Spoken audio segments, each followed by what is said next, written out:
दोस्तों जून 25, 1975 एक ऐसा तारीख जो भारतीय इतिहास में बदनामी की तरफ दर्ज है। इस समय इंडिया नॉर्थ कोरिया जैसे डिक्टेटरशिप वाली देश बन गया था। ये 21 महीने की अवधि की शुरुआत थी जिसे इमरजेंसी के रूप में जाना जाती है। इमरजेंसी की समय राजनैतिक उथल पुथल, नागरिक स्वतंत्रता पर अंकुश, इंडियन कॉन्स्टिट्यूशन को चेंज करने तथा ऐसे ही अनेक तानाशाही कामों से चिन्हित है। दोस्तों लेकिन इमरजेंसी की एक काली दिन क्या थी और इंदिरा गांधी इस इमरजेंसी में भारत को कैसे हमेशा के लिए चेंज कर दिया? Let's find out.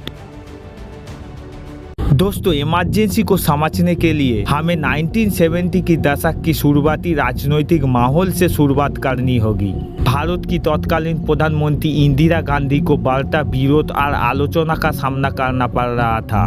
1971 की भारत पाकिस्तान युद्ध, उसके बाद बांग्लादेश की निर्माण ने शुरुआत में इंदिरा गांधी की लोकप्रियता को बढ़ाया था, लेकिन इकोनॉमिक चैलेंज और भ्रष्टाचार की आरोप ने जल्दी ही इंदिरा गांधी की लोकप्रियता को खत्म कर दिया था। स्थिति तब बदल गई जब इंदिरा गांधी की पॉलिटिकल ओपोनेंट राजनारायण ने 1971 की चुनावों के दौरान इंदिरा गांधी पर चुनावी गड़बड़ी करने की आरोप लगाया। जून 1975 में इलाहाबाद हाईकोर्ट ने उन्हें इन आरोपों में दोषी पाया और उनकी चुनाव को इनवैलिड घोषित कर दिया। इस निर्णय के कारण इंदिरा गांधी को इस्तीफा देने के लिए व्यापक मांग उठने लगी।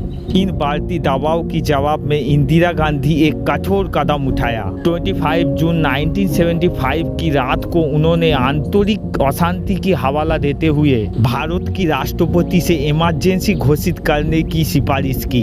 राष्ट्रपति फकीरुद्दीन अली अहमद ने सहमति दे दी और इमरजेंसी की घोषणा कर दी गई। भाइयों और बहनों, राष्ट्रपति जी ने आपातकाल की घोषणा की है। इससे आतंकित होने का कोई कारण नहीं है। लेकिन जल्दी ही पैनिक फैल गई क्योंकि नागरिक स्वतंत्रता छीन ली गई, प्रेस पर सेंसरशिप लगा दी गई और बड़ी संख्या में राजनीतिक विरोधियों को गिरफ्तार कर ली गई। हिरासत में ली गई लोगों में जयप्रकाश नारायण, मोरारजी देसाई और अटल बिहारी वाजपेयी जैसे प्रमुख नेता शामिल थी। सरकार ने इन कार्रवाइयों को व्यवस्था बहाल करने और प्रोग्रेसिव इकोनॉमी को लागू करने के लिए आवश्यक बताया। हालांकि रियलिटी इस कहानी से बहुत दूर थी।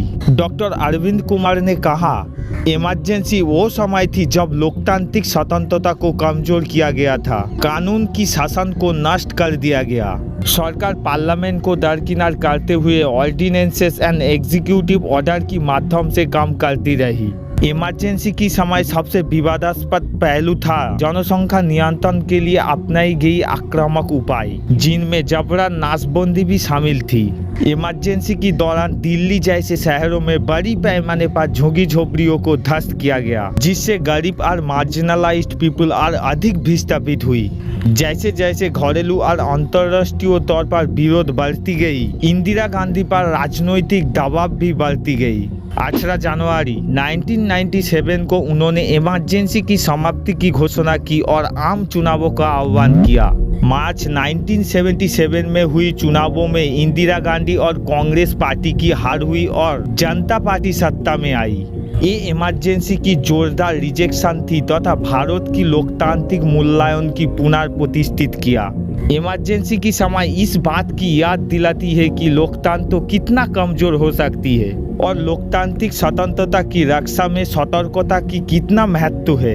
ये भारतीय इतिहास का एक ऐसा अध्याय है जो आने वाली पीढ़ियों के लिए मजबूत भावना और सबक जगाती है। दोस्तों आपको क्या लगता है? आपका ओपिनियन कमेंट बॉक्स पर जरूर बोलना और ये वीडियो अच्छा लगा तो वीडियो को लाइक, शेयर और सब्सक्राइब जरूर करना। Thank you for watching this video. चलिए मिलते हैं नेक्स्ट वीडियो पर। टाटा, जय हिंद।